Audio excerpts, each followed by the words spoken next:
Hello everyone, welcome to this new episode of the FRISS Fraud Leadership Series. Today we have a very interesting conversation about investigations and fact-finding. We have two very special guests on the table with years of experience. We can call them both subject matter experts. On my right hand, your left, we have Tommy Hansen, who is working for the Danish Insurance Association in the crime office.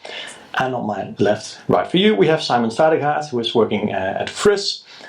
And both gentlemen, as you have a very long history in finding the facts, maybe Tommy, starting with you, could you tell a bit about how investigations changed over the years? Well, for one thing, people have become more innovative, I would say. They show more ingenuity in when they commit fraud. We see sometimes more planned fraud than fraud happening from a real incident.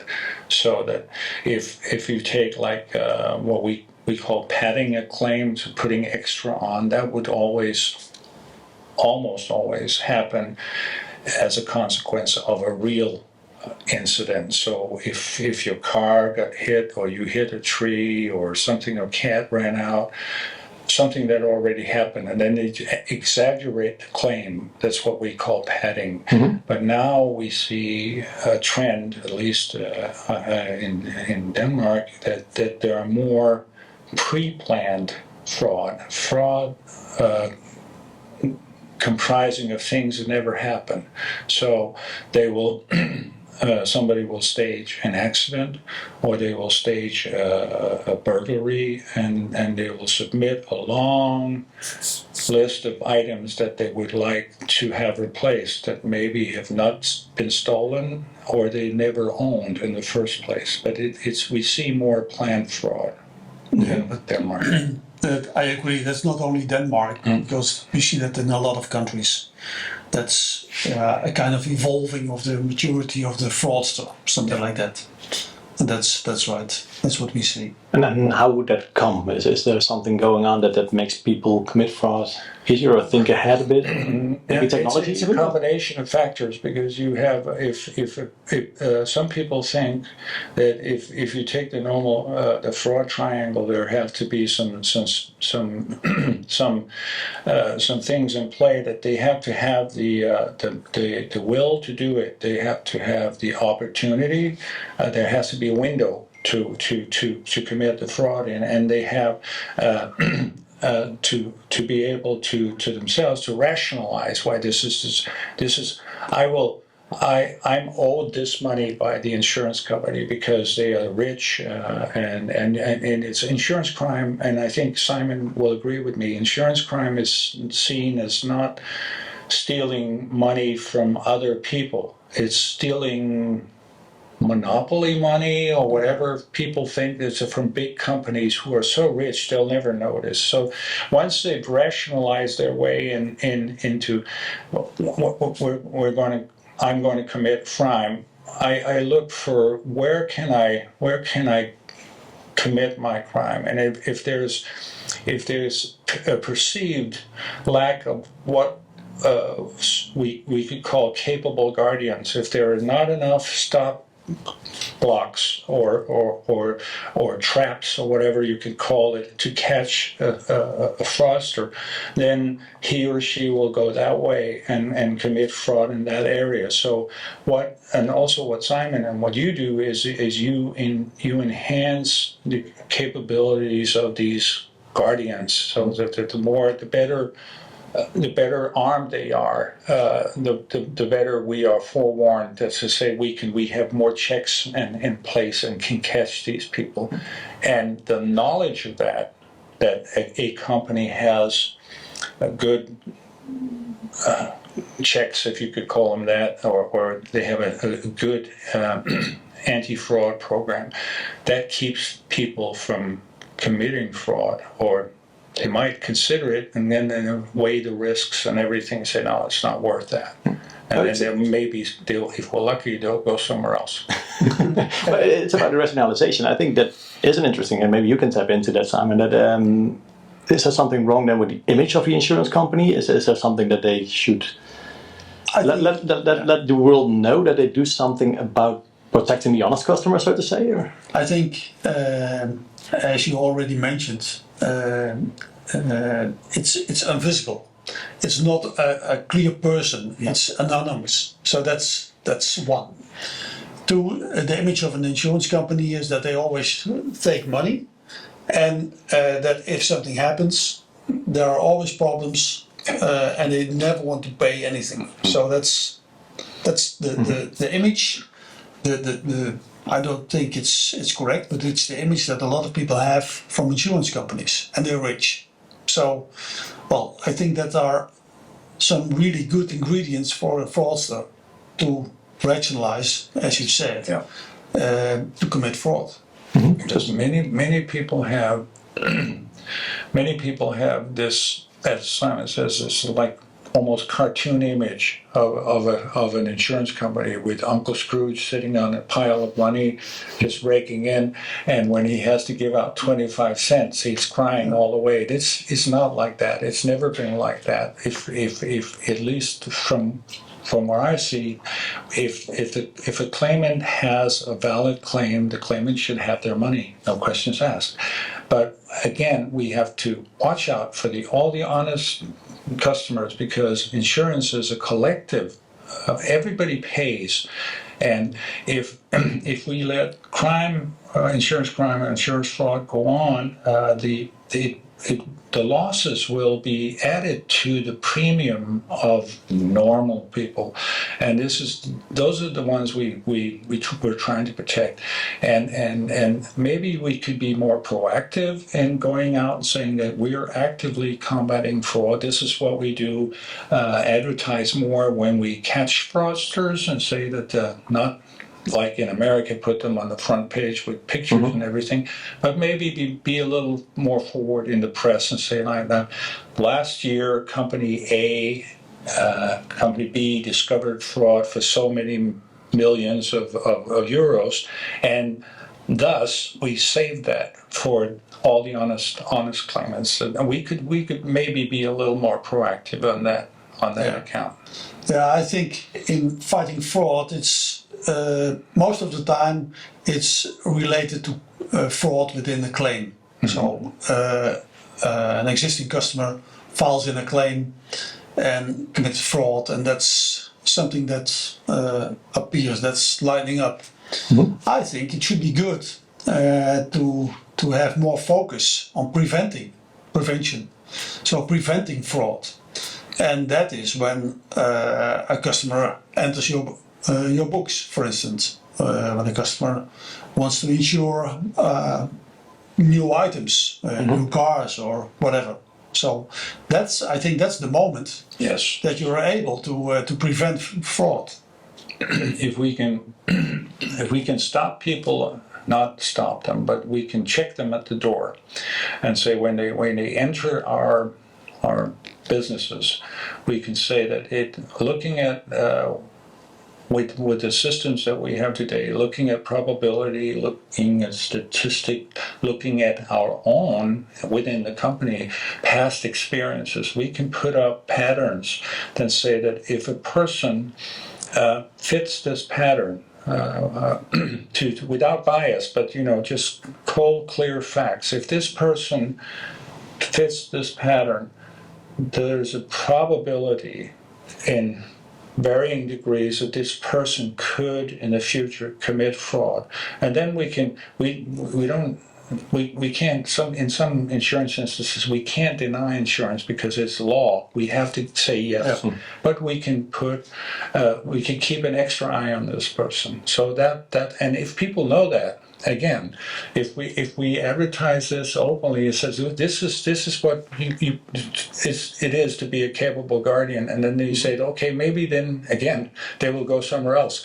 I know that's just exporting the problem, but then if everybody was doing the same thing, people would maybe think twice before trying to commit fraud. Then again, the vast majority, of course, of those customers and those policy requests would be sincere persons. Yeah. What can an insurance company, for instance, do to get to know them? I mean, more and more is going digital nowadays. It's harder to see the face behind the request. But you don't want to burden people with a very complicated process, because then they will go shop somewhere else. Yes. As well.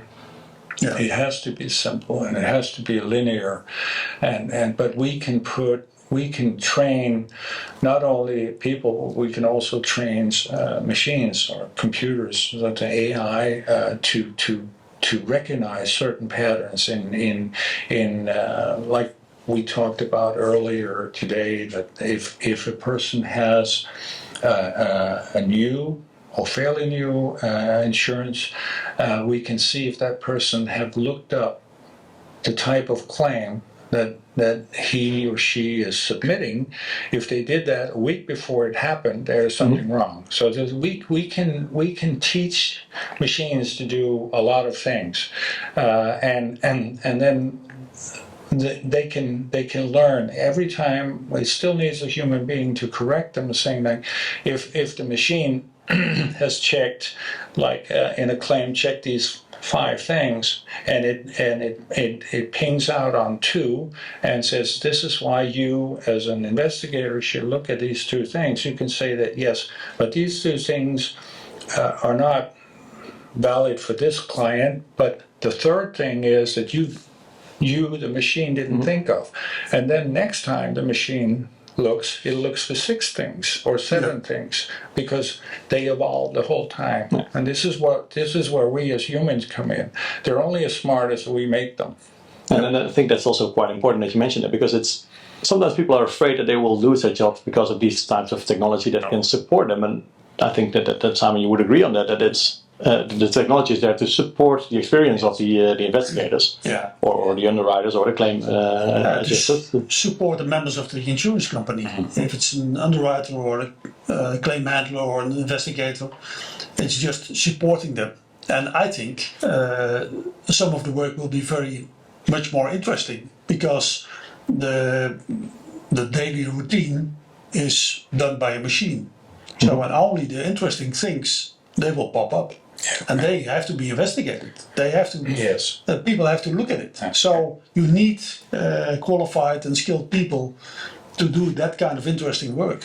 And it will always also mean that the claimant, the insurance customer, will see it as a quicker response from the insurance companies, that the claims are handled quicker if you have automated intelligence doing it. And we say that if it's a claim that falls within all norms, you should have your money in so very short time, and no questions asked. If there are parameters within the claim that says this needs to be looked at, like Simon says, it will be sent on to someone who's trained to look at it, and if they say, no, this is above my head, and the machine agrees with me, they bounce it up to the SIUs, and the SIUs will go into that case. But that's very few cases every year if you count the total mass of fraud. So it's the total mass of claims. Sorry. So it's there's still the vast majority of the insurance customers will not even notice that it's there. They'll just notice it's a quicker. You don't have to talk to so many people. So basically, the only thing they should notice is a frictionless customer experience or journey in that sense. I think on the long run, it will give the average consumer and the average insurance customer a better experience. More positive experience, because it's if you go away from manual claims handling of everything, it's like Simon said, like small claims that are easily to, but they still take 15 minutes, and there are only so many 15 minutes in a day.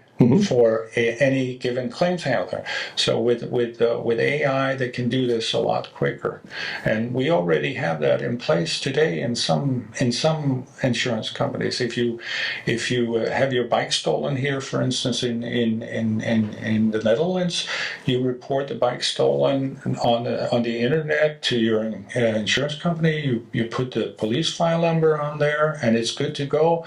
And if there's nothing wrong, you should have your money tomorrow. Best case, and that's an easy.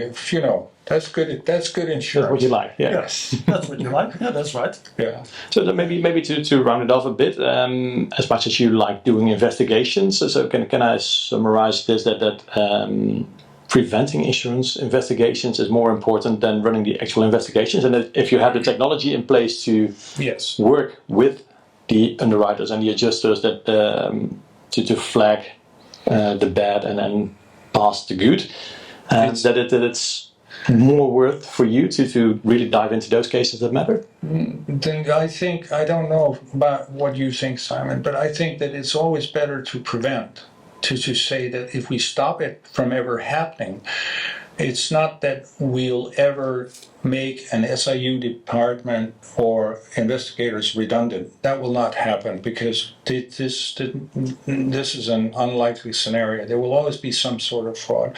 But the more we can mitigate it from the beginning, to say that we have so many stops, warnings, and what have you in place that people will refrain from doing fraud, then we only have the hardcore fraudsters left. And for them, we still need to do investigations, and we will still have to do investigations in the field, so to say. That will never end, I think.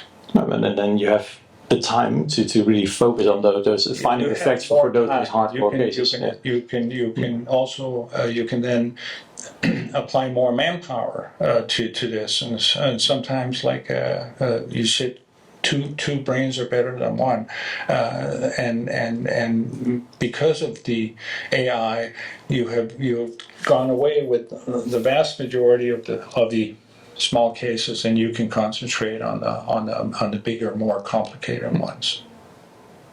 Yeah, I fully agree. That's right, because I think it's much more interesting to get cases that are well prepared. If all the information is there, so you can start real quickly with a thorough investigation. Yeah. So.